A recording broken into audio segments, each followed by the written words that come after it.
When I grow food, I primarily grow for myself. That means that I'm always thinking about what my family would like to eat, what I would like to eat, what I'd like to serve my guests. And that is my moral compass. And when that's my moral compass, I will never do anything wrong. My food will be the highest quality food that I can produce.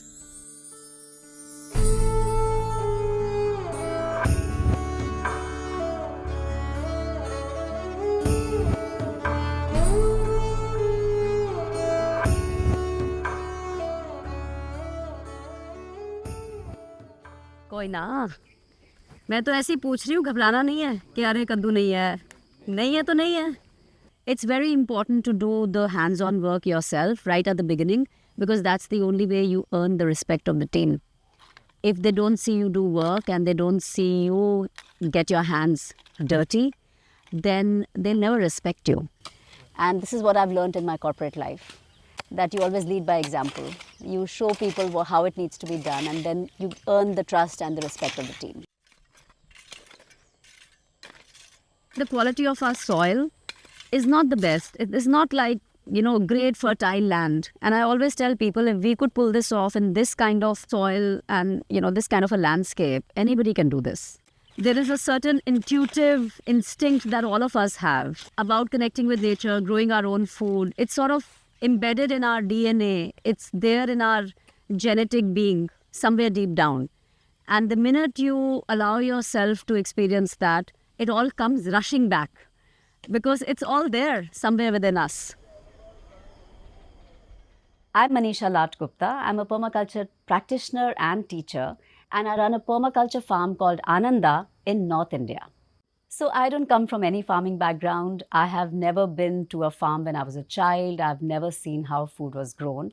I'm actually a true blue city person with an education in business, and I worked with large corporates for over 2 decades. My husband Agam and I lived in Mumbai, and in 2010 we decided to come back to Chandigarh, which is our hometown, and find a piece of land near here to build our permaculture project. We learned about permaculture from a friend of ours, and when we heard about this concept, it sounded like something we could do and something that we wanted to do. And that prompted us to acquire a degenerated piece of land and build a permaculture food forest for ourselves. So permaculture actually stands for permanent agriculture. And the reason it's called permanent agriculture is because the agriculture that we do today is temporary. Every few months, we ravage the entire ecosystem and we start again. But in permaculture, there is a sense of permanence, and that permanence comes from the presence of trees and perennial plants. I take some of my produce to the local organic farmers market, which happens in the city of Chandigarh, which is our closest city. And I also run a shop on my farm where I can sell some of my dry produce. These are the 2 outlets where I sell my food, but I always like to know my buyers. I do not sell online, and I don't like to sell my food to strangers because I believe if they don't know my story, if they don't know what it took for me to grow this food, they will not have any respect for my food. And I would rather gift my food away at times than to sell it to someone who does not respect my food. For me, the farm offers much more than selling food. And what I have understood of the market is that people are willing to pay for experiences. They are willing to pay for education. They are willing to pay for an outdoor activity. And so I have diversified my offerings to offer people workshops, farm stays, tours, and other learning experiences where I believe they are willing to part with their money. So we have about 12 people working for us, and 3 of them are night watchmen.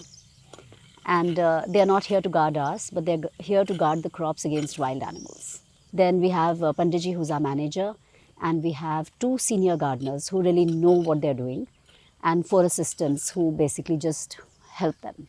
And we hire people only from the local village because we believe in putting money back into the local economy.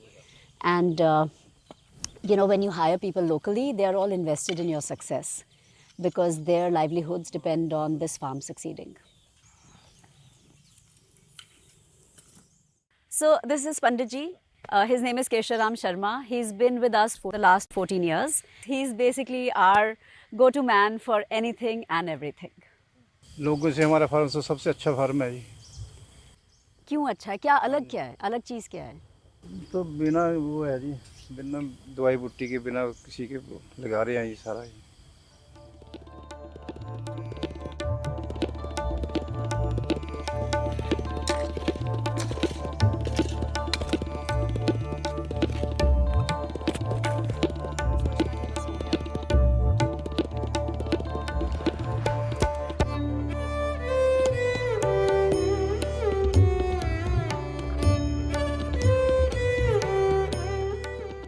You know, the funny thing about harvesting is I've realized one person can never find everything. You need two sets of eyes. Invariably, one person will miss out some stuff. So we always try to harvest like in a team.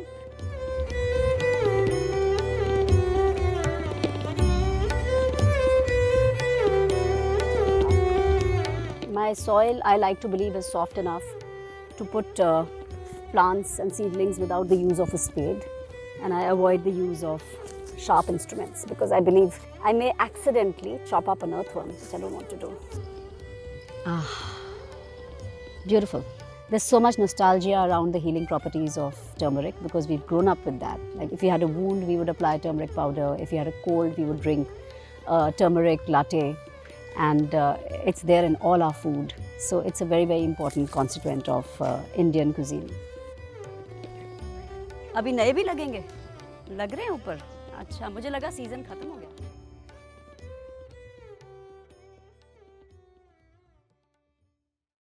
We are driving to Chandigarh, the closest city to us, to take part in the organic farmers market, which happens here every Saturday.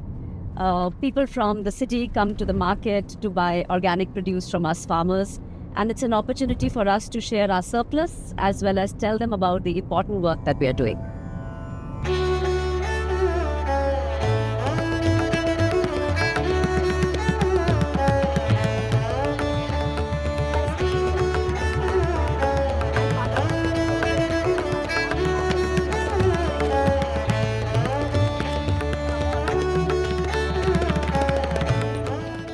Well, we've sold all the vegetables, so that's been great. We've had about an average day around 4,000 rupees worth of vegetables.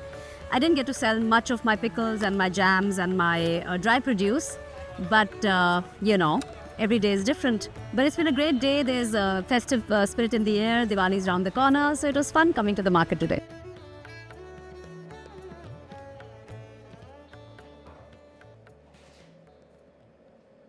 We're making ragi laddus. Ragi is actually finger millet, and it's a healthier sweetmeat to have in the house to serve to guests or to anybody who has a sweet tooth. Because first, it's made out of millets and not milk or condensed milk or reduced milk. It doesn't have any gluten, and it has a lot of good oil seeds like almond, sesame, coconut, and peanuts. We are roasting this in clarified butter, which is nice ghee. Ghee is what's clarified butter. It's like almost like medicinal thing that we use in Indian cooking. And we get our ghee from another fellow farmer. Each ingredient is roasted first individually and kept aside to cool down. And then we just grind everything together and make them into these little laddus, which are like basically balls. So there's roasted ragi, there's roasted peanuts, roasted sesame, roasted almonds, and roasted coconut powder, and unroasted jaggery. Now I'm going to grind them all together because they've cooled down a little bit. And I'm going to grind them to a point that they start releasing their oils. That'll help for them to become sticky, and I'll be able to roll them into a laddu, into a little ball. Hand-cooked food has become like so rare, homemade things, that I think even if you go to somebody's home, a nicer gift to give is something you've cooked yourself, rather than giving something that you bought off the market. So I like to gift people the laddus as well if I go to their homes.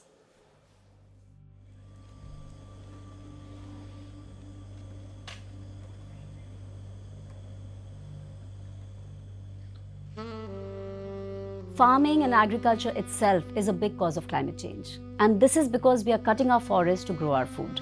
And we've done this for the last 10,000 years. It takes only one generation to forget what used to be a forest, because once you cut it, there is no evidence of it. Now, permaculture is probably the only food production system which reverses climate change. In Hindi, we say that farmers are annadatas. They are producing food for everybody. But I believe a permaculture farmer is not just an Annadata. We are also a Vayu Data. We produce fresh air. And we are also a Jal Data. We are giving fresh water. And you have a much larger impact if you are a permaculture farm, not just on the food systems, but also on the natural systems and the climate in your area. Before we came here, there was very often a situation where we would have very dark and dense clouds over our village, but it would not precipitate. And we used to keep waiting for it to rain, but the clouds would just pass and it would not rain. But ever since we've planted this forest, there is never an occasion where a cloud comes and leaves without precipitating. So a small forest grown by one family can have impact on the local rainfall. That's the power we have.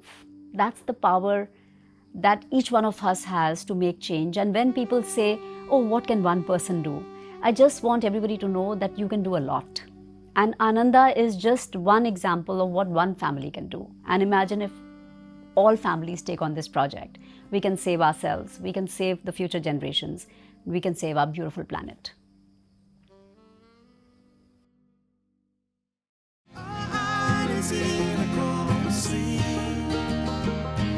There's more in life with unity. We stand together, stand as one. This land is yours.